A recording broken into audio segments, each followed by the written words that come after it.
Hello students, स्वागत है आप सभी लोगों का फिर से। आज हम लोग 10th क्लास के इलेक्ट्रिसिटी का पार्ट 2 स्टार्ट कर रहे हैं। पहले पार्ट में मैंने आपको 7 क्वेश्चंस के आंसर बताए थे। आज हम लोग क्वेश्चन नंबर 8 से दोबारा से चालू कर रहे हैं। तो क्वेश्चन नंबर 8 यहाँ पर कह रहा है कि the potential difference between two terminals of an electric iron is 220 volts, है ना। तो सबसे पहले हम लिखेंगे क्वेश्चन नंबर 8। इसमें पोटेंशियल डिफरेंस कितना बोल रहा है? 220 वोल्ट्स। आगे इसमें कह रहा है question, and the current flowing through the circuit is 5 ampere, और करंट यहाँ कितना है? 5 एम्पियर्स। आगे आपसे पूछ रहा है calculate the resistance end voltage of electric iron. आपसे वो रेजिस्टेंस पूछ रहे हैं और आपसे वो इसका वॉट यानी कि आपसे पावर पूछ रहे हैं। देखिए, रेजिस्टेंस ऑफ बल्ब कभी भी निकालना हो तो बल्ब को हम जनरली अगर हम बात करते हैं, वोल्टेज 220 है, आपको पावर के 3 फॉर्मूले मालूम होंगे। एक P इक्वल्स टू VI, एक P इक्वल्स टू I²R और एक P इक्वल्स टू V²/R। तो जब भी कभी आप बल्ब का रेजिस्टेंस निकालोगे तो आप ध्यान आपको रहे कि हम उसको किस फॉर्मूले से निकालते हैं? पावर के पैरेलल वाले फॉर्मूले से। यानी कि चूंकि पावर का फॉर्मूला V²/R होता है, इसीलिए R का फॉर्मूला V²/P होगा। अब बताइए, ये फॉर्मूला इसमें अप्लाई हुआ क्या? आप नहीं कर सकते। क्यों नहीं कर सकते? क्योंकि इस फॉर्मूले में आपको R भी नहीं पता, P भी नहीं पता, सिर्फ V पता है। एक इक्वेशन से एक ही अननोन आप निकाल सकते हो, तो ये फॉर्मूला यहाँ पे काम नहीं करेगा। अब हम आगे चलते हैं। V इक्वल्स टू IR, ये हमें पता है, तो ओम्स लॉ के हिसाब से V इक्वल टू IR लिखेंगे तो R का फॉर्मूला क्या हो जाएगा? V/I। तो आप देखिए, वोल्टेज कितना है? 220 और I कितना है? 5। तो ये रेजिस्टेंस कितना हो गया? 44 ओम्स आपका आ गया रेजिस्टेंस। फिर आपको निकालना है पावर। तो पावर का फॉर्मूला क्या होता है? V²/R। तो V² क्या हो जाएगा? 220 इंटू 220/R कितना है? 44। इसको आप सॉल्व कर लो, ये 5 हो गया। 1100 वॉट आपका आंसर हो जाएगा। इसको किलोवाट में करना चाहेंगे तो 1.1 किलोवाट हो जाएगा। ठीक है, चलिए अब क्वेश्चन नंबर 9 पे बढ़ते हैं। क्वेश्चन 9 कह रहा है कि right joules law of heating. देखिए, जूल्स लॉ ऑफ हीटिंग क्या कहता है कि किसी भी कंडक्टर में जो हीट डेवलप होता है वो डायरेक्टली प्रोपोर्शनल होता है करंट के स्क्वायर के। ठीक है, डायरेक्टली प्रोपोर्शनल होता है रेजिस्टेंस के, और डायरेक्टली प्रोपोर्शनल होता है किसके? टाइम, जितनी देर तक करंट वहां फ्लो हो रहा है। इसी को लैंग्वेज में लिख देते हैं आप, तो आपको जूल्स लॉ ऑफ हीटिंग का स्टेटमेंट 3 मिल जाएगा। ये उसका फॉर्मूला होता है। ठीक है, आगे इसमें बोल रहा है क्वेश्चन, जस्ट अ मिनट, कि 2 लैंप हैं, एक 100 वॉट 220 वोल्ट का है और एक 60 वॉट 220 वोल्ट का है। इन दोनों को पैरेलल में कनेक्ट किया। ये इसी का सेकेंड पार्ट है। तो पहला लैंप है आपके पास और ये आपके पास दूसरा लैंप है। तो पहला लैंप जो है वो है 100 वॉट और 220 वोल्ट का। दूसरा जो है वो 60 वॉट का है और 220 वोल्ट पे ऑपरेट करता है। ये दोनों पैरेलल में कनेक्टेड हैं और आपको निकालना है कि सर्किट में करंट क्या होगा। हम इसको I1 मान लेते हैं, इसको I2 मान लेते हैं, और यहाँ से I1 करंट, I करंट निकला होगा जो कि I1 I2 में बट गया होगा। ठीक है, चलिए अब आगे समझते हैं। आप बताइए, यहाँ पर 220 वोल्ट है, यहाँ पर 220 वोल्ट है, तो यहाँ पर जो ये बैटरी है ये भी 220 वोल्ट का ही होगा, क्योंकि पैरेलल में वोल्टेज सेम होता है। तो इसको क्या कर लेंगे आप? 220 वोल्ट्स। ये हमारा बेसिक नॉलेज है। अब आगे बढ़ते हैं। यहाँ अगर मुझे I1 निकालना हो तो पावर का फॉर्मूला क्या होता है? Power is equals to V into I। तो अगर मैं यहाँ से सिर्फ I निकालना चाहता हूँ तो फॉर्मूला क्या हो जाएगा? P/V। चूंकि मुझे I1 चाहिए तो मैं P1 कर देता हूँ। ये हमारे लिए P1 है, ये हमारे लिए P2 है। ठीक है, तो आप बताइए I1 क्या हो जाएगा? P1 क्या लिखेंगे हम लोग? पावर इज 100 वॉट और वोल्टेज कितना है इसका? 220। तो कितना हो जाएगा ये? इसको आप काट दो, इट विल बी 5/11 एम्पियर्स। अगर मुझे I2 निकालना है तो क्या करेंगे? P2/V, क्योंकि V दोनों का सेम है, पावर अलग अलग है ना। तो कितना हो जाएगा? इट विल बी 60 वॉट यहाँ लिखेंगे और इसको 220, यहाँ तो ये 6 से ये गया और फिर 6 से 3 और यहाँ 11, तो क्या लिखेंगे? 3/11 एम्पियर्स। जब दोनों करंट को हम ऐड करेंगे, आप देखो यहाँ से I की वैल्यू क्या हो जाएगी? I होगा आपका I1 प्लस I2, यानी कि I1 कितना है? 5/11, I2 कितना है? 3/11। कितना हो गया ये? 8/11 एम्पियर करंट इस सर्किट से फ्लो होगा। और अगर आप अगले क्वेश्चन पे आते हो, क्वेश्चन नंबर 10 आपको ये कह रहा है कि एक इलेक्ट्रिक बल्ब है ना। क्वेश्चन नंबर 10 क्या कहता है कि एक इलेक्ट्रिक बल्ब है जो 40 वॉट 220 वोल्ट का उसका रेटिंग है। तो रेटिंग कितना है उसका, 40 वॉट एंड 220 वोल्ट, यानी कि आपको पावर पता है और आपको इसका पोटेंशियल डिफरेंस पता है। आगे से बोल रहे हैं कि ऐसे कितने बल्ब को पैरेलल में कनेक्ट कर सकते हैं 220 वोल्ट के लाइन से, मैक्सिमम करंट 6 एम्पियर है। तो आपसे करंट कितना पूछ रहा है, 6 एम्पियर, और आपसे पूछ रहा है number of such bulbs, number of bulbs जिसको कि आप पैरेलल में कनेक्ट कर सकते हो, जिससे कि 6 एम्पियर करंट आपको मिले कितने वोल्ट पे, 220 वोल्ट। देखिए, तो कभी भी आपको यहाँ पर जब ये बल्ब का जो वोल्टेज मिलता है ना, तो समझिए कि ये इतने वोल्ट पे ऑपरेट करता है और ये उसका पावर है इसको, और यहाँ पर इतने से उसको कनेक्ट किया गया है। तो मेन आपको यहाँ पे फोकस करना पड़ेगा कि ये कितने वोल्ट है। ठीक है, चलिए हम आगे बढ़ते हैं। सबसे पहले हमें निकालना है कि पैरेलल में वो कितने बल्ब चाहिए होंगे। तो आप पहले निकालो बल्ब का क्या रेजिस्टेंस, एक बल्ब का रेजिस्टेंस। मैंने आपको सिखाया था कि कभी भी बल्ब का रेजिस्टेंस निकालना हो तो आप ये वाला फॉर्मूला यूज करेंगे, है ना। कभी भी बल्ब का रेजिस्टेंस निकालना हो तो आप ये वाला फॉर्मूला यूज करेंगे। तो क्या ये रेजिस्टेंस ऑफ द बल्ब क्या हो जाएगा, V² P। V कितना है, 220 इंटू 220, और P कितना आ गया, पावर इसका 40 वॉट। इसको सॉल्व कर लेते हैं तो कितना हो जाएगा, ये 4 से ये कैंसिल हो गया, ये 2 और ये 11 और ये 2 और ये 110। सही लिखा है मैंने, हाँ 110। कितना हो जाएगा ये 1210 ओम्स। तो इतने ओम का जो है वो एक बल्ब है। अब चूंकि हम इस सभी बल्ब को पैरेलल में लगाने का प्लान कर रहे हैं, तो पैरेलल में जब बल्ब को लगाते हैं तो आप बताइए, अगर मैं मान लेता हूं कि n ऐसे रेजिस्टर्स, n ऐसे बल्ब्स को हमने पैरेलल में कनेक्ट किया है, तो n बल्ब्स को पैरेलल में कनेक्ट करने के बाद उसका इक्विवेलेंट रेजिस्टेंस क्या हो जाता है, R/N। ठीक है, तो ओम्स लॉ के हिसाब से V = IR होता है। R यहाँ पे इक्विवेलेंट होगा इन सब का।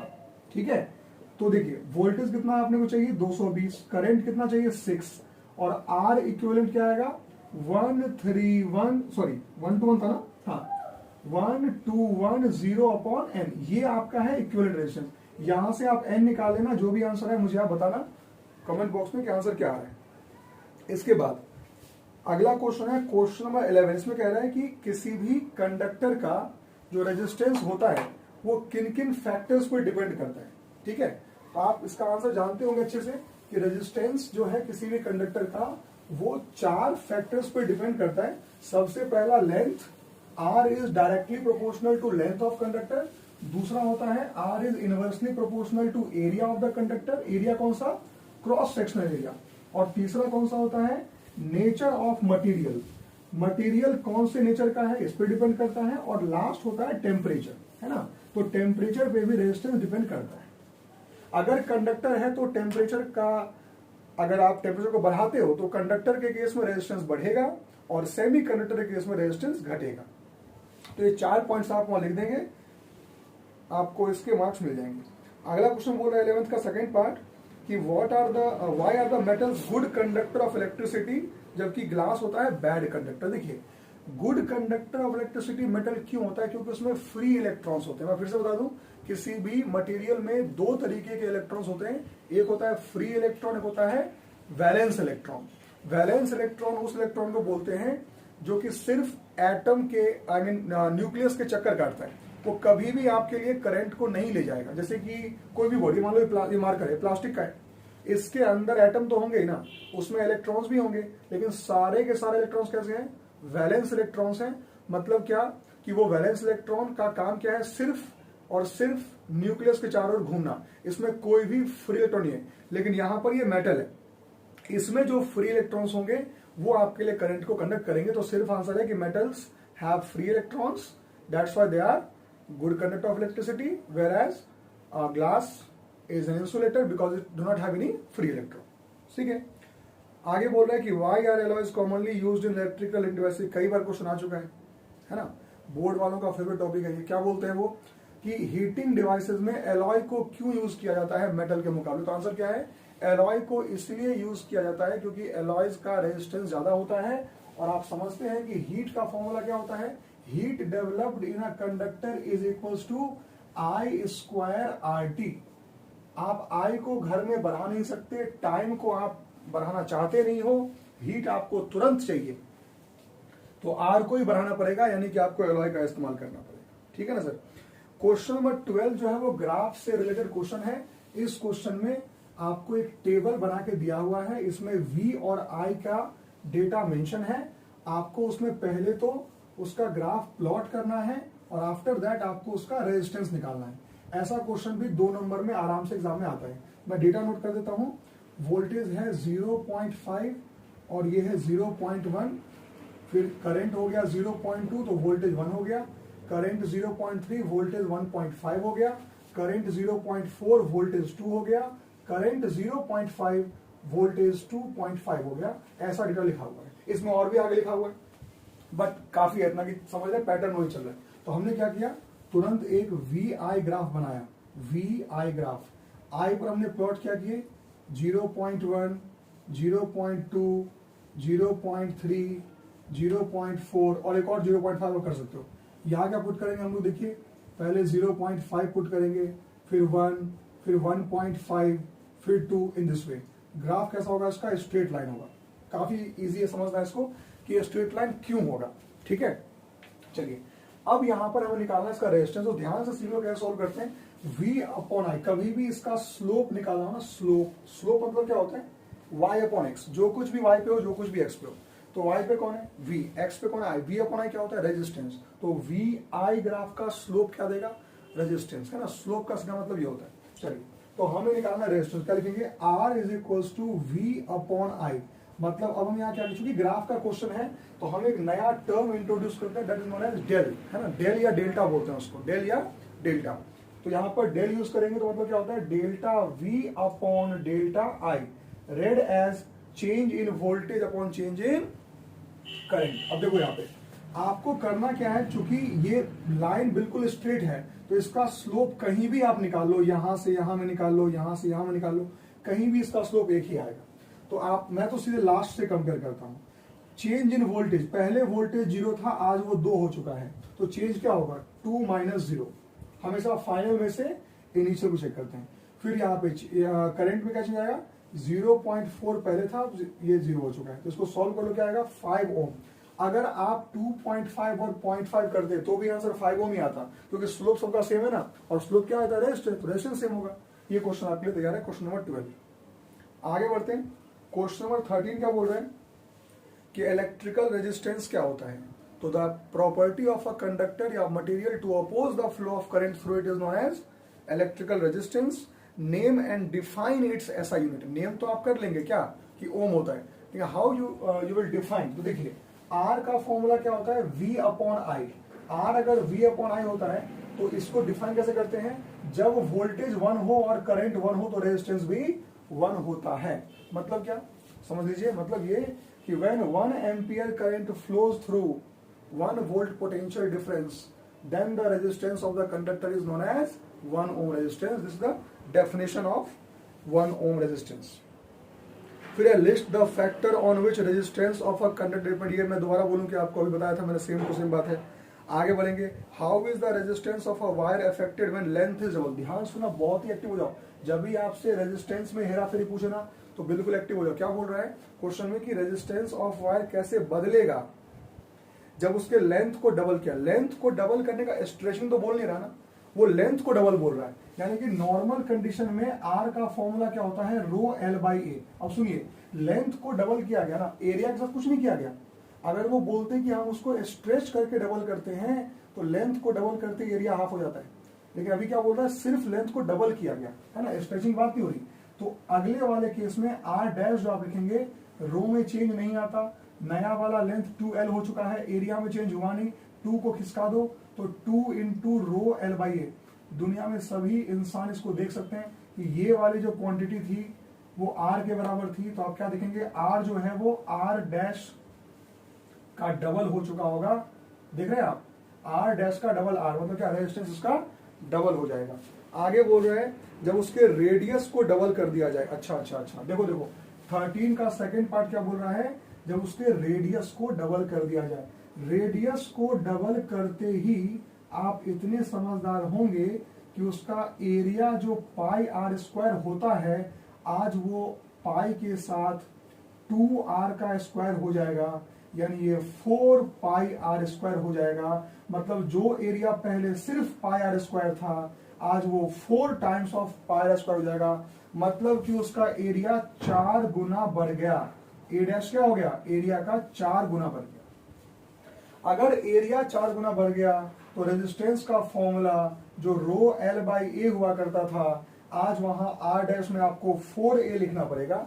मतलब क्या, इसको थोड़ा सा अलग करके रखोगे आप तो ये 1/4 हो जाएगा। रो एल बाई ए दिखा, मतलब क्या, देखो पुराने वाले रेजिस्टेंस का 1/4 तो हो गया, क्या करने से, रेजिस्टेंस को सॉरी रेडियस को डबल करने से। तो ये आपका क्वेश्चन नंबर 13 कंप्लीट हो गया।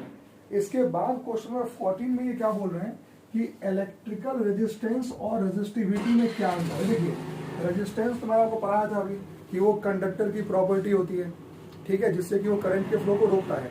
लेकिन रेजिस्टिविटी क्या होती है समझिए। रेजिस्टिविटी या जिसका एक और नाम है स्पेसिफिक रेजिस्टेंस, वो होता है R equals to rho L by A. क्या होता है, R is equals to rho L by A. अब देखो ये रो होता है रेजिस्टिविटी और ये होता है R और L और A। सुनिएगा, जिस दिन ये L 1 हो गया, एरिया 1 हो गया, उस दिन R और रो क्या हो जाएंगे, बराबर हो जाएंगे। मतलब ये कि 1 मीटर लंबा और 1 मीटर स्क्वायर वाले कंडक्टर का जो भी रेजिस्टेंस होता है वही उसका रेजिस्टिविटी होता है। The resistance of a conductor of unit length and unit cross sectional area is known as resistivity.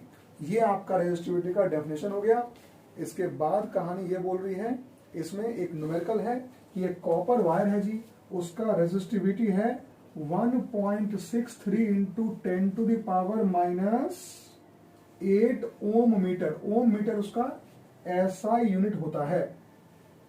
उसका क्रॉस सेक्शनल एरिया कितना बोल रहा है, 10.3 इंटू 10⁻⁻4 सेंटीमीटर स्क्वायर। देखो सेंटीमीटर स्क्वायर को मीटर स्क्वायर में कन्वर्ट करने के लिए क्या करते हैं, 10⁻⁻4 से मल्टीप्लाई कर देते हैं। यानी कि मैं कहूंगा आप डिवाइड करो 10,000 से, क्योंकि 1 मीटर स्क्वायर में 10,000 सेंटीमीटर स्क्वायर होता है। और उल्टा में आओगे तो आपको 10,000 से डिवाइड करना पड़ेगा, यानी कि 10⁻⁻4 से मल्टीप्लाई करना पड़ेगा। नहीं समझ में आया, दोबारा 5 सेकंड ऐसे ठोको स्क्रीन को पीछे तो पीछे और फिर आगे आके देख लेना क्या बोला मैं, ठीक है। तो कितना हो जाएगा ये 10.3 इंटू 10⁻⁻8 मीटर स्क्वायर हो गया। ये करना मत भूलना, यहाँ बहुत बच्चे फंसते हैं। आगे क्या बोल रहे हैं कि आपको इस ये करके रेजिस्टेंस बनाना है कितने का, 20 ओम का। तो लेंथ क्या होगा, बहुत ही आसान क्वेश्चन है। फॉर्मूला आप जानते हैं, R इज इक्वल टू क्या होता है, रो एल बाई ए। तो यहां से आप L को क्या लिखेंगे, RA अपॉन रो। रेजिस्टेंस चाहिए आपको 20 का, एरिया है आपका 10.3 इंटू 10⁻⁻8 अपॉन रो कितना है 1.63 इंटू 10⁻⁻8। इसको सॉल्व कर लेंगे, जो भी आपका लेंथ आएगा आप प्लीज मुझे बताएंगे कमेंट बॉक्स में कि आंसर क्या आया है, ठीक है जी। 15 का पहला, इनको समझाओगे नहीं बोर्ड वालों को आप लोग, है ना, समझाओगे। ये देखो दोबारा वही क्वेश्चन पूछ रहे हैं, हीटिंग एलिमेंट जो है एलॉय से क्यों बने होते हैं। मैंने बोला था ना अभी, इसका आंसर क्या होता है, क्योंकि हीटिंग एलिमेंट में एलॉय जो होता है उसका रेजिस्टेंस ज्यादा होता है, इसलिए ऐसा किया जाता है। इसका दूसरा क्वेश्चन थोड़ा अच्छा, वो क्या बोल रहा है कि एक स्क्वायर के चारों एंड्स पे, जस्ट अ मिनट, एक स्क्वायर के, हुआ क्या था अभी मैं जब इसका लेक्चर रिकॉर्ड कर रहा था पिछले टाइम, तो ऐसे ही किसी कारण से रिकॉर्डिंग बीच में बंद हो गई और मैंने पूरा रिकॉर्डिंग कर लिया। रात के 11 साढ़े 11 बज रहे थे, बाद में देखा कि रिकॉर्डिंग हुई ही नहीं पूरी। तो इसलिए मैंने बीच में चेक कर लिया कि भाई कहीं ऐसा तो नहीं कि रिकॉर्डिंग नहीं हो रहा, ठीक है। चलिए इसका अगला क्वेश्चन ये बोल रहा है कि 4 ओम का जो रेजिस्टर है वो स्क्वायर के 4 एज पे रखा हुआ है, बना हुआ है। तो कह रहा है किसी भी एडजेसेंट साइड के, किसी भी एडजेसेंट पॉइंट के अबाउट आपको इक्विवेलेंट रेजिस्टेंस निकालना है। बहुत ही अच्छा क्वेश्चन है, समझते हैं। देखिए जैसे कि एक रेजिस्टर यहां लगा हुआ है, एक रेजिस्टर यहां लगा हुआ है, एक रेजिस्टर यहां लगा हुआ है और एक रजिस्टर यहां लगा हुआ है। ये सभी रजिस्टर्स 4-4 ओम के हैं स्क्वायर के अबाउट, देख रहे हो 4-4 ओम के रजिस्टर है ना। और यहां पर ये 2 पॉइंट बने हुए, आपको एडजेसेंट एजेस के एडजेसेंट वर्टिसेस कहते हैं इसको, जस्ट एक के बाद वाला, ठीक है। तो इसके अबाउट, जैसे ही इसके अबाउट आप रजिस्टर निकालेंगे, आप खुद देख लीजिए कि ये तीनों अपने आप एक लाइन में आ गया। इसका सिंप्लीफाइड सर्किट जब आप बनाओगे तो आपको ये 4-4-4 कहां मिलेंगे, सीरीज में। और आपको सीरीज का फॉर्मूला पता है, वो तीनों डायरेक्टली ऐड जाते हैं और नीचे बचेगा एक 4 का, ठीक है ना। तो 12 और 4 का आपको पैरेलल का फॉर्मूला पता होगा, 1/R equivalent is equals to 1/12 plus 1/4। LCM क्या आएगा इसका, 12 आएगा, यहां पर 1, यहां पर 3, यह आएगा 4/12, यानी कि आएगा 1/3। बाद में इसको पलटना भी हमारा धर्म है, हम इसको पलटेंगे तो आंसर क्या आएगा, 3 ओम आएगा। इसको नोट कर लेंगे। इसके बाद क्वेश्चन नंबर 16 जो है उसमें कह रहा है कि जो heating the potential difference between 2 points in electric circuit is 1 volt. इसका मतलब क्या होता है, देखिए ठीक क्वेश्चन है, मतलब कि आपसे कह रहा है कि पोटेंशियल डिफरेंस अगर 1 वोल्ट है, इसका मतलब क्या होता है। तो देखो क्या मतलब होता है, इसका मतलब आप 2 तरीके से निकाल सकते हो, दोनों दिखाता हूं। एक फॉर्मूला होता है V = IR, एक फॉर्मूला होता है V = W/Q। आप ये भी कह सकते हो कि when 1 ampere current flows through 1 ohm resistor, the difference of potential is known as 1 volt potential difference. या आप ये भी कह सकते हैं कि when 1 joule work is done in moving 1 coulomb charge, then the potential difference is known as 1 volt. तो दोनों ही आपका आंसर सही होगा, कोई गलती नहीं। फिर अगला उसी में बोल रहे हैं कि name a device that helps to measure the potential difference across the conductor. Potential difference measure करने के लिए कौन सा डिवाइस इस्तेमाल करते हैं, वोल्ट मीटर करते हैं, ठीक है जी। 16 का सेकंड पार्ट बोल रहा है कि why does the connecting cord of electric heater does not glow. ये क्या बात कर रहे हैं, समझाओगे नहीं आप इनको। ये क्या बोल रहे हैं कि जो इलेक्ट्रिकल हीटिंग डिवाइस था उसका कॉर्ड क्यों नहीं ग्लो। अरे भाई कॉर्ड क्यों ग्लो करेगा, कॉर्ड तो कॉपर का बना होता है ना, कॉर्ड तो तार होता है, वो क्यों गर्म होगा, है ना। गर्म क्या होगा, उसके अंदर का जो कॉइल है वो गर्म। जैसे मान लो कि ये हीटर है, अब हीटर के अंदर का ये कॉइल है, ऐसा ऐसा ऐसा, इस कॉइल में करंट को भेजने के लिए आपने कॉपर के वायर का इस्तेमाल किया, इसको कॉर्ड बोलते हैं। क्या बोलते हैं, कॉर्ड। तो गर्म ये होगा ना, एलॉय, तो एलॉय का तो ये बना है ना, ये कॉर्ड क्यों गर्म होगा, पता नहीं। समझाओ इनको क्या क्या पूछ रहे हैं, है ना। अगला क्वेश्चन बोल रहे हैं कि आपको इसमें silver, copper, tungsten, iron, mercury, nichrome सबका रेसिस्टिविटी दिया हुआ है, और आपसे पूछ रहा है कि सिल्वर और कॉपर में कौन ज्यादा अच्छा कंडक्टर है। तो ये आप देख नहीं सकते, देख सकते हैं ना। जैसे मैं कहूँ कि ए, बी और सी के पास इतने इतने इतने इतने कॉपीज हैं, तो किसके पास ज्यादा कॉपी है। तो ऐसा क्वेश्चन है, you can easily check it, ठीक है।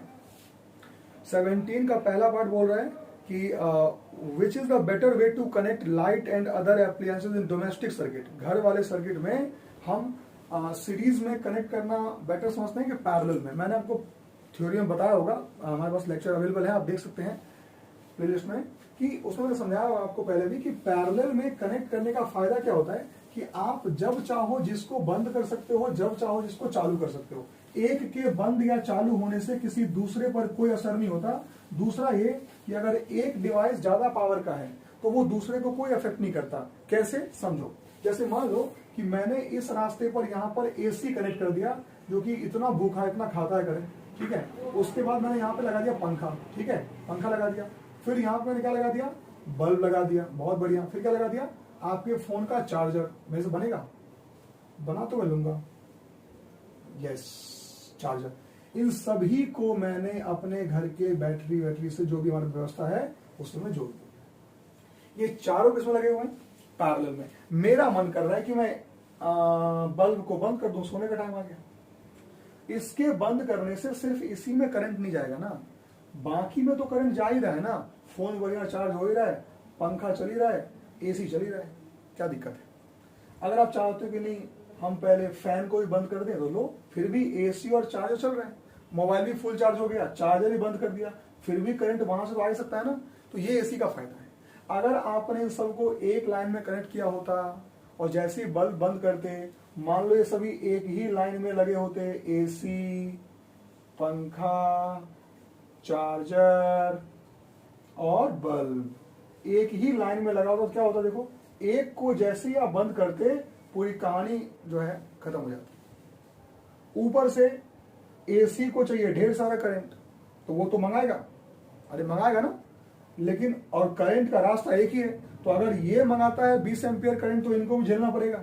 चार्जर बेचारा गरीब सा एक एम्पियर में झेलने वाला, ये तो धुआं धुआं हो जाएगा, है ना।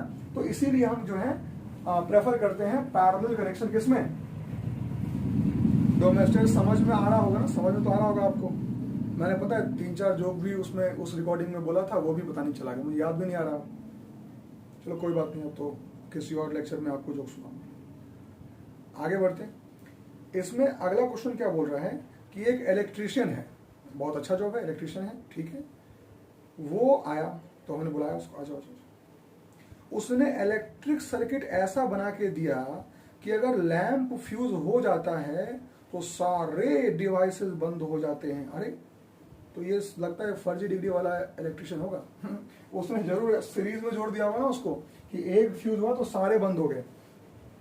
डिफेक्ट क्या है? डिफेक्ट है कि उसको भगाओ, उससे पैसे वापस लो, है ना। ये मत देखना। डिफेक्ट क्या है कि उसने सीरीज में कनेक्ट कर दिया, जो कि हमें नहीं चाहिए। सवाल नंबर 18 में कह रहा है कि आपको हीट प्रोड्यूस्ड का एक्सप्रेशन निकालना है। सुनिए, अच्छा क्वेश्चन है। Heat produced in the conductor का एक्सप्रेशन निकालना है। उससे पहले कुछ बातें मैं आपसे मनवाना चाहता हूं, मानना उसको। मानना ये कि आप बताइए कि अगर मैं आपसे ये कहूं कि एनर्जी हमारे पास होती है, काम हम करते हैं। एनर्जी हमारे पास होती है, शायरी नहीं बोल रहा, एनर्जी हमारे पास होती है, काम हम करते हैं, तो एनर्जी और वर्क की यूनिट एक ही होती है। समझ में आया? नहीं समझ में आया? ठीक है। तो एनर्जी और वर्क की यूनिट अगर एक ही होती है, तो अगर मैं आपसे ये कहता हूं कि वोल्टेज का फॉर्मूला W/Q होता है, work done per unit charge, तो वर्क का फॉर्मूला V/Q होगा कि नहीं होगा? इसको कहेंगे मेन इक्वेशन। अच्छा, ओम्स लॉ के हिसाब से हमको पढ़ाया गया था कि V=IR होता है, इसको कहेंगे दूसरा इक्वेशन। और चार्ज करंट के डेफिनेशन से हम एक चीज और जानते हैं कि I=Q/T होता है, यानी कि Q का फॉर्मूला I/T हो जाएगा। इसको बोलेंगे थर्ड इक्वेशन। मेरा मन कर रहा है कि मैं पहले इक्वेशन में V और Q के बदले V की ये वैल्यू, Q की ये वैल्यू पुट करूं। मैं तो पुट करूंगा, है ना। तो मैंने क्या किया, वो लैंग्वेज लिखा, मैं उसे स्किप कर रहा हूं कि putting the value of 2 and 3 in first. तो W क्या मिलेगा आपको? V/Q। V के लिए क्या लिखेंगे? IR। Q क्या लिखेंगे? IT। तो ये क्या हो गया? I²RT। अब प्रॉमिस पे आ गए। प्रॉमिस में क्या किया था आपसे कि मैं वर्क को हीट लिखने वाला हूं, क्योंकि हीट एनर्जी होती है, वर्क भी एनर्जी होता है। अच्छा, तो वर्क को हम क्या लिखेंगे? हीट, यानी I²RT। फॉर्मूला आपके सामने 3 नंबर का आता है सर, है ना, कर लेंगे इसको। आगे बढ़ते हैं। कह रहा है कि हीटिंग इफेक्ट डिजायरेबल भी है और अनडिजायरेबल भी है। ऐसा कैसे हो गया? डिजायरेबल का अच्छा है ना, इट इज गुड और इट इज बैड, दोनों होता है। अच्छा क्यों होता है? अच्छा इसलिए होता है क्योंकि ठंड के टाइम में नहाने का मन नहीं होता, तो हम क्या करते हैं, गीजर ऑन करके बढ़िया पानी गर्म कर लेते हैं, पहला। दूसरा, हम कपड़े ऐसे अपने कपड़े आयरन करना चाहते हैं, तो हम चाहते हैं कि उसमें आयरन गर्म हो, तो वहाँ पे अच्छी चीज़ है, डिजायरेबल है। हम चाहते हैं कि सुबह सुबह ब्रेकफास्ट करें, तो उसमें टोस्टर में हमारा टोस्ट जो है वो बढ़िया आ जाए गर्म होके, तो वहाँ भी करंट का इस्तेमाल करते हैं, तो वहाँ पे हीटिंग इफेक्ट सही चीज़ है। ऐसे कई चीज़ें जहाँ पे हीटिंग इफेक्ट सही होता है, बट कहीं कहीं गलत भी होता है। जैसे कि हम अभी बल्ब जला रहे हैं, हालांकि वहाँ भी हीटिंग इफेक्ट से ग्रो करता है, सॉरी फॉर दैट। अगर हम कोई भी फैन चला रहे हैं, अब फैन के आप उसको बॉटम को टच करके देखोगे ना, बंद होने के बाद, कर मत देना, है ना, बंद होने के बाद उसको छोड़े गर्म होगा। आपने उसको कहा 100 जूल लो, घूमो, ठंडा हुआ तो चुपचाप, मालिक है तुम्हारे हम, ठीक है ना, खर्चा करके तुमको लगवाए घर में अपने। तो 100 जूल एनर्जी जो आपने पंखे को दिया, उसमें से वो 5 जूल का तो वो हीट में लॉस कर दिया उसका पूरा काम क्या होना चाहिए था? घूमने का होना चाहिए था, वो तो इसमें खर्च कर दिया। Here it is undesirable. हर डिवाइस चलते हुए गर्म होता है, ऐसा कोई इलेक्ट्रिकल डिवाइस नहीं है जो चलते हुए गर्म ना हो, और अगर वो गर्म होता है तो आपके द्वारा खर्चा किया गया इलेक्ट्रिक जो एनर्जी है वो उस काम के अलावा हीटिंग में भी वेस्ट हो रहा है, विच इज अनडिजायरेबल। तो ऐसे आप उसको लिख सकते हैं। क्वेश्चन नंबर 19 मेरा इसका फेवरेट क्वेश्चन है, क्योंकि इसमें थोड़ा सा दिमाग एक्स्ट्रा लगता है अपना, है ना। तो इसको हम अभी सॉल्व करते हैं। क्वेश्चन नंबर 19 क्या कहते हैं समझिए। ये कह रहा है कि एक वायर को 3 इक्वल टुकड़ों में काटा गया और उसको तीनों को पैरेलल में कनेक्ट कर दिया। तो मान लीजिए एक वायर है, उस वायर का रेजिस्टेंस क्या है, R है, और ये एक बैटरी V से कनेक्टेड था, ठीक है। अब हमने क्या किया सेकेंड केस में, इस वायर को हमने क्या किया, ध्यान सुनिएगा, इस वायर को हमने 3 टुकड़ों में काट दिया। ये 3 कटे हुए टुकड़े आपको यहीं पे इमेजिन करने पड़ेंगे सर, ये मैं यही इमेजिन कर रहा हूं आपको। तो इसमें अगर ये पूरा रेजिस्टेंस R है तो ये पहला टुकड़ा कितने का होगा, R/3 का, ये कितने का होगा, R/3 का, ये कितने का होगा, R/3 का, ये तीनों R/3, हाफ पता है ना। तो ये R/3 के जो 3 टुकड़े हैं, इन तीनों टुकड़ों को अब क्या किया गया, पैरेलल में जोड़ दिया गया उसी सोर्स के साथ। इन तीनों R/3 टुकड़े को जो है पैरेलल में उसी वोल्टेज सोर्स के साथ जोड़ दिया गया। ये आपका वोल्टेज सोर्स है V, इसमें जोड़ दिया गया। ये R/3 है, ये R/3 है, ये R/3 है। क्वेश्चन ये बोल रहा है कि फाइंड द ये पूछ रहा है कि how will its resistance and resistivity affected. ध्यान सुन लो, रेजिस्टिविटी के बारे में कोई भी बोले ना आपको आगे कि वायर को काट दिया, मोड़ दिया, जला दिया, ऐसा कर दिया, रेजिस्टिविटी कभी चेंज नहीं होता। अरे बिल्कुल नहीं बदलता, बिल्कुल नहीं, कुछ भी कर दो आप, तो रेजिस्टिविटी का तो बात ही मत करो। हटाओ हटाओ हटाओ साइड हटाओ। बचा क्या, रेजिस्टेंस। ध्यान सुनो, अगर ये वायर ऐसा था तो इसका रेजिस्टेंस R था। अब R/3 वाले 3 हैं, आपको मैंने नियम सिखाया था, अगर 5 ओम वाले 3 लगे हैं पैरेलल में तो R/N फॉर्मूला होता है, 5/3 ओम इज द नेट रेजिस्टेंस। आपकी इच्छा है तो आप इसको 1/1/1 करके सॉल्व कर लो, आपका आंसर वहां भी वही आएगा। मैं बता देता हूं दोनों तरीका। आप इसका फॉर्मूला 1/R इक्विवेलेंट करके 1/R/3 plus 1/R/3 plus 1/R/3 इससे सॉल्व करोगे तो आपको R इक्विवेलेंट R/9 मिलने वाला है। ये आप यहाँ देखिए।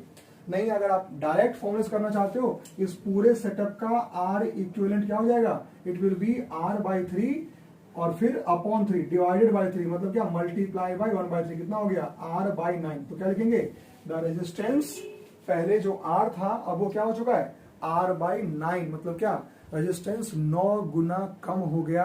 The resistance decreases by 9 times. इसके आगे जो क्वेश्चन है वो बहुत ही अच्छा है। सेकंड पार्ट कह रहा है कि टोटल करंट जो है, how would the total current affected. तो सुनिए, टोटल करंट, इस पहले वाले सेट में करंट क्या आ रहा था, I इक्वल्स टू क्या होता है सर, V/R। क्या होता है, V/R। तो इस वाले सर्किट में करंट V/R आ रहा था। अगर मैं यहां करंट निकालना चाहता हूं I', कौन सा करंट, I', तो कितना होगा, देखिए वोल्टेज तो वही है, रेजिस्टेंस R/9 हो चुका है, 9 चला गया तो क्या हो जाएगा, 9V/R। यानी क्या, देखिए V/R क्या था, अपना पुराना वाला करंट था, I' क्या है, 9 गुना उसका। यानी क्या लिखेंगे, नया वाला करंट जो है वो पुराने वाले करंट से 9 गुना बढ़ के आपको मिलेगा सर्किट के अंदर। उसके आगे एक और चीज पूछ रहा है वो कि how would the total current and the current through parts changes. Yes, देखिए टोटल करंट तो 9 गुना बढ़ गया, अब कह रहा है करंट थ्रू पार्ट्स कैसे चेंज हुआ। समझो कैसे बता रहा हूं। यहां पर आप ये मानो कि ये तीनों टुकड़े इसी में सेट थे, ये तीनों टुकड़े जो है ना वो इसी में सेट थे। तो भैया बताओ, ये जो R/3 यहां पर है अभी, उससे कितना करंट जा रहा है, V/R जा रहा है। I मान लो कितना जा रहा है, V/R जा रहा है इसके पास से, है ना। अब देखो यहां पर जो ये R/3 अब जो है, इसका जो दूसरा सेटअप हमने R/3 का बनाया है, यहां से कितना करंट गया, आंसर है 9V/R, 9 टाइम्स गया ना। तो यहां 3 रास्ते हैं, इसमें कितना जाएगा, 3V/R, इसमें कितना जाएगा, 3V/R, इसमें 3V/R। तो ये 9I जो यहां से निकला, अब यहाँ 3I पहुंच जाएगा, टुकड़ा बढ़ गया। फिर से पूछ रहा हूं दोबारा से, जब ये तीनों यहां पर एक साथ थे तब एक R/3 से वही करंट जा रहा था जो मेन सर्किट से जा रहा था, यानी V/R जा रहा था। आज इनके अलग होने की वजह से सर्किट में तो 9V/R जा रहा है, लेकिन इसके अबाउट कितना जा रहा है 3V/R।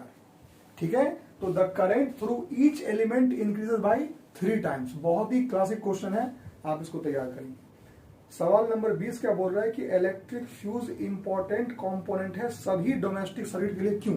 देखिए, इलेक्ट्रिक सर्किट सभी डोमेस्टिक कंपोनेंट के लिए इसलिए जरूरी है क्योंकि इलेक्ट्रिक फ्यूज एक सेफ्टी डिवाइस है। कौन सा सेफ्टी मतलब क्या कि इलेक्ट्रिक फ्यूज जो है वो हीटिंग इफेक्ट पे काम करता है और उसके अंदर एक बहुत ही पतली सी लो मेल्टिंग पॉइंट का एक वायर लगा होता है जो कि करंट की वैल्यू जैसे ही सेफ्टी लिमिट से बढ़ती है तो उसकी वजह से बनने वाले हीट से वो पिघल जाता है, और जैसे ही वो वायर पिघल गया, वायर टूट गया, वायर के टूटते ही क्या हुआ, पूरे सर्किट से करंट का कनेक्शन ही टाटा बाय बाय हो गया। और जैसे ही सर्किट से करंट का कनेक्शन टाटा बाय बाय हुआ, सर्किट सेफ हो गई। देखो बड़ा ही आसान है जी, कैसे समझाता हूं। देखिए होता क्या है सॉरी हाँ, देखिए जैसे मान लो कि ये एक फ्यूज है हमारे पास, इस फ्यूज में ये 2 सेटअप है और ऐसे बना होता है फ्यूज का वायर, है ना। ये अगर 5 एम्पियर का फ्यूज है, इसका मतलब क्या होता है, पूछना किसी दोस्त से अपने आके। मैं बार-बार बोलता हूं, कुछ भी सीखते हो ना उसको फैला दो मार्केट, पूछो कि क्या होता है, क्यों होता है। क्यों का जवाब ढूंढोगे तो सीखोगे, और सिर्फ बैठे रहोगे नहीं भाई यही किताब पढ़ेंगे, इसमें 12 क्वेश्चन है एक्सरसाइज में, उसका फेयर बना लिया, लाल पेन से आंसर, ब्लू पेन से क्वेश्चन, ग्रीन पेन से फॉर्मूला, ये बस पेंटिंग करते रहो फिर तो, है ना, पेंटिंग करो फिर तो।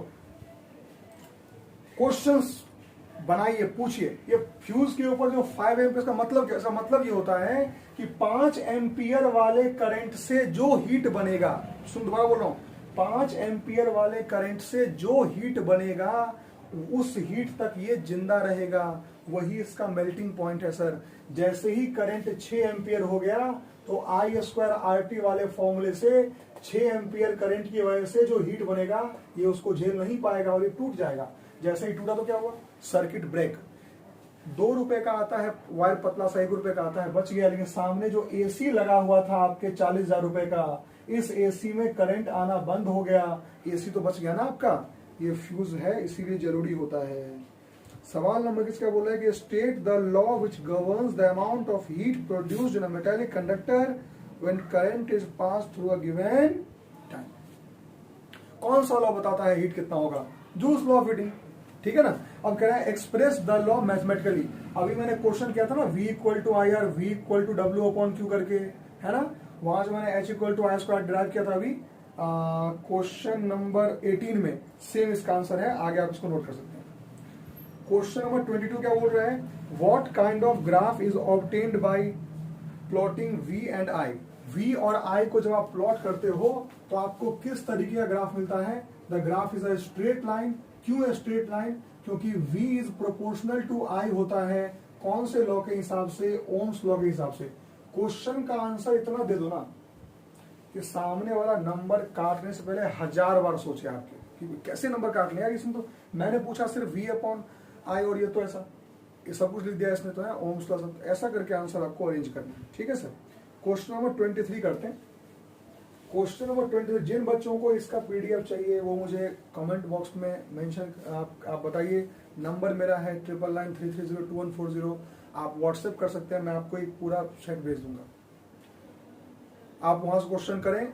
आप हमारे यहाँ पढ़ रहे हैं फ्रीक्वेंसी अकेडमी में, आप नहीं पढ़ रहे हैं उसके लिए कोई दिक्कत नहीं है। आप क्वेश्चंस आपके पास पहुंचेगा जरूर, ताकि आपको ये पता हो कि बोर्ड में कौन सा क्वेश्चन आता है, किस तरीके का क्वेश्चन आता है, ठीक है। ये आपका हक है कि आप जाने कि आपको क्वेश्चन किस तरीके के करने हैं, ठीक है। डिफाइन करंट और डिफाइन जो ये क्वेश्चन आते हैं ना छोटे मोटे, ये बोर्ड में बहुत रेयर मिलता है, रेयर, ठीक है ना। उनका शुक्र बनाओ कि वो पूछते हैं डिफाइन करंट, नहीं तो बहुत रेयर है ये चीज। चलिए एक क्वेश्चन 23 में क्या बोला है कि एल्यूमिनियम वायर जो है उसका रेडियस कितना है, 0.25 mm। देखिए रेडियस 0.25 mm है। तुरंत मैंने क्या किया, इसको 25 को 10⁻³ से मल्टीप्लाई करके मीटर में ले आए, और तुरंत इसका एरिया निकालने के लिए मैंने क्या किया, पाई और आर स्क्वायर यानी 0.25 इंटू 10 की पावर -3 का स्क्वायर कर डाला। तुरंत करना है, तुरंत इसको याद है। 1 मीटर में 1000 मिलीमीटर होता है कि नहीं होता, तो ये तुम कन्वर्ट कर तो पाओगे, आराम से कर पाओगे, दिक्कत तो है नहीं, ये कर लेना। आगे क्या बोल रहा है इसमें, आगे इसमें ये बोल रहा है कि लेंथ है 75, लेंथ चाहिए 75 मीटर का, बहुत बढ़िया। रेजिस्टेंस है 10 ओम का, अरे वाह मजा आ गया, 10 ओम का रेजिस्टेंस है। रेजिस्टिविटी पूछ रहा है सर, तो फॉर्मूला आपको पता ही है ना, फॉर्मूला क्या होता है, R is equals to rho L by A. तो यहां से रो क्या हो जाएगा, रो हो जाएगा आपका R A upon L. R कितना है, आर है 10, ए कितना है 3.14 इंटू 0.25 इंटू 10 की पावर -3 का स्क्वायर अपॉन एल कितना है 75। सॉल्व करके आंसर लेके आएंगे, यूनिट मत भूलना, ओम मीटर। मल्टीप्लाई तो कर लोगे ना सर, ये भी करके दो सर, है ना। हम तो मल्टीप्लाई कैसे करेंगे sir. Right the advantage of, समझाओ इनको, दोबारा पूछना क्वेश्चन यहाँ है ना। Right the advantage of connecting electrical appliances in parallel and disadvantage of connected in series. कितनी बार बोलूं बताओ, फिर से बोलते हैं, क्या पता होगा आपको ना पैरेलल के फायदे और सीरीज के नुकसान क्या होते हैं। अगला क्वेश्चन 25, लास्ट क्वेश्चन ये बोला है कि एक वायर है 10 ओम का, 10 ओम का वायर, उसको हमने क्या किया, सर्कल के फॉर्म में बेंड कर दिया। कोई 10 ओम का वायर है ना सर, 10 ओम का वायर है, इसको हमने क्या किया, सर्कल के फॉर्म में बेंड कर दिया। तो डायमीटर के अक्रॉस आपसे रेजिस्टेंस पूछ रहा है। तो अगर आपने 10 ओम के वायर को सर्कल के फॉर्म में लपेटा, तो ये ऊपर का हिस्सा कितने का होगा, 5 ओम का, और नीचे का हिस्सा कितने का होगा, 5 ओम का। अगर आप समझदार व्यक्ति की तरह सोचेंगे तो आपको ऊपर एक 5 ओम का सेटअप मिलेगा, नीचे एक 5 ओम का सेटअप मिलेगा, और दोनों पैरेलल में है। तो पैरेलल में फॉर्मूला बताया मैंने, आर इक्विवेलेंट का क्या होता है, दोनों अगर सेम हो तो एक को पकड़ो, जितने हैं डिवाइड कर दो, कितना हो जाएगा 2.5 ओम इज द आंसर। ट्रिक देखना हो, सर्कुलर बेंडिंग वाले केस में डायरेक्ट उसका 1/4 हो जाता है, 10 का 2.5 होगा कि नहीं, 100 का 25 होगा, ठीक है। तो इस तरीके से बोर्ड में सीबीएसई के क्वेश्चंस मैंने डिस्कस कर दिए हैं। और भी आपको किसी भी क्वेश्चन में कभी भी कोई डाउट हो तो आप मेरे नंबर पे मुझे मैसेज करें कि सर ये क्वेश्चन मैंने सैंपल पेपर में देखा, ये क्वेश्चन मेरे से नहीं बन रहा, और अपने बाकी टाइम का पूरा इस्तेमाल करें। मैं आपके साथ बोर्ड के एग्जाम तक हूँ, और आगे भी 11th में भी आप पढ़ेंगे तो मैं वहां भी अवेलेबल रहूंगा। Thank you so much for being with me, bye bye, take care.